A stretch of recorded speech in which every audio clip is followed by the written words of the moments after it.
আজকে এক ফিস সাহেব আপনার কনসার্টে আইছে, অনলাইনে দেখেন, আমি বলবো না, আমি মানুষের থেকে শুনছি। ইন্ডিয়া থেকে আইছে, বাংলাদেশের থেকে আইছে, কনসার্টে আসছে ফিস সাহেব। এখন এই পীরের কাছে যেতে মায়া তৈছে, হাতের উপায় কি? কোন ফিস সাহেব কি কোন কনসার্টে আসতে পারে? কথা বলে আসতে পারে? ওই যে আমার একটা গল্প মনে হয়েছে, কইলে তেমনি। আরে বেটা ওই হেই হেই ফিস সাহেব, এই আমার একটা কথা মনে হয়েছে, কইলে তেমনি। আমার কথা না, ওই ফিস সাহেবের ডায়লগ। ওই ফিস সাহেব আজকে কনসার্টে আসছে। কয়দিন আগে কইছে ইসলামী ব্যাংকে অ্যাকাউন্ট করা নাকি ফরজ। আজকে কুমিল্লা কান্দিরপাড় টাউন হলে ফিস সাহেব কনসার্টে আসছে। স্টেডিয়ামে নি, স্টেডিয়ামে কই দেখছেন? ওই ওরা জানে, আমি জানি না।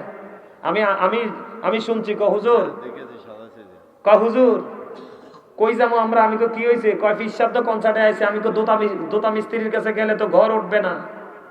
কিও? কারণ মিস্ত্রি জলি বসানোর জায়গায় এক জায়গায়, ওটা ফিটা দিব আরেক জায়গায়, শেষ নি। কথা কয় না কেন? দোতা না, মহিলা লয়ে ড্যান্স করে কোন কোন বিশ্বাস দেখে। ওই যে কইতাছে মহিলা লইয়া ডান্সিং করে ফিস সাহেব। তবে জান কেন মগুর সালাম দিতে পারেন না? মগুর সালাম বুঝেননি? মানে লোকালটা বললাম, বাংলাটা বললাম আর কি। আমার কথা আপনারা বুঝতেছেন? আপনাদেরকে কি করতে হবে? এগুলো খেয়াল করতে হবে। কি করতে হবে? খেয়াল করতে হবে। এত উদাসীন হলে হবে না, এত অসচেতন হলে হবে না। এই ছেলেমেয়েরা, ছেলেরার পর্দার কথা তো একটু বলে ফেলেছি, একটু আগে বলছি না? ছেলেদের পর্দা কোথায়? নাভি বরাবর আর নিচে দিয়া টাকনোর উপরে এইটুকু ঢেকে রাখা, এই কন্ডিশনে পোশাক পরাটা পুরুষের জন্য ফরজ। আর নারীদের জন্য ফরজ হলো মাথা থেকে পা পর্যন্ত ঢেকে রাখবে, হাতের তালু পায়ের তালু দেখাতে পারবে। বিশেষ কোনো জরুরি প্রয়োজন হলে তারা মুখমণ্ডলটা দেখাতে পারবে। যেমন হজে যাবে, পাসপোর্ট করা লাগবে, তখন তো ছবি তুলতে হবে। এইরকম বিশেষ প্রয়োজনে মুখমণ্ডল দেখাতে পারবে, আর নয় পুরো শরীর ঢেকে রাখা তাদের জন্য ফরজ। কারণ আল্লাহ রাব্বুল আলামিন বলেছেন, করনা ফি বুয়ুতিকুন্না ওয়ালা তাবাররাজনা তাবাররুজাল জাহিলিয়াতিল উলা। জাহিলি যুগের নারীদের মতো তোমরা তোমাদের রূপকে অন্য বেগানা পুরুষকে দেখায়ও। বলেছে কে? ও কথা বলে, কে বলেছে? আল্লাহ। এখন আপনার আমার আপন স্বজন মা বোনেরা, তারা তারা বেপরদাশীল ভাবে চলাফেরা করে না? কথা কয় না? করে কি করে না? তো এটার জন্য তো দায়ী পুরুষ। এটার জন্য দায়ী কে? প্রত্যেকটা বাবা তার মেয়েকে কন্ট্রোল করবেন, প্রত্যেকটা ভাই তার বোনকে কন্ট্রোল করবেন, প্রত্যেকটা স্বামী তার স্ত্রীকে কন্ট্রোল করবেন। তাহলেই কিন্তু সামাজিক পরিবর্তন চলে আসবে। ঠিক না বা ঠিক? আর বলেন ঠিক না বা ঠিক?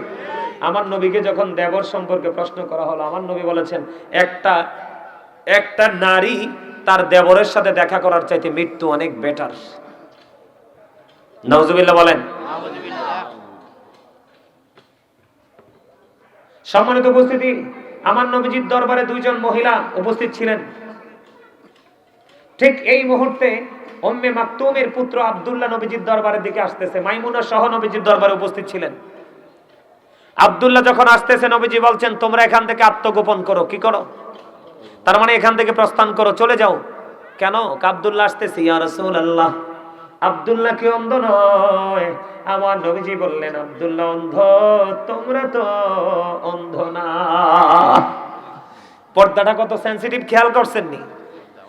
আরে পুরুষটা অন্ধ, তোমাকে দেখবে না তাতে কি হয়েছে, কিন্তু তুমি তো তাকে দেখছো। কারণ চোখের জিনা হলো দেখা। চোখের জিনা কি?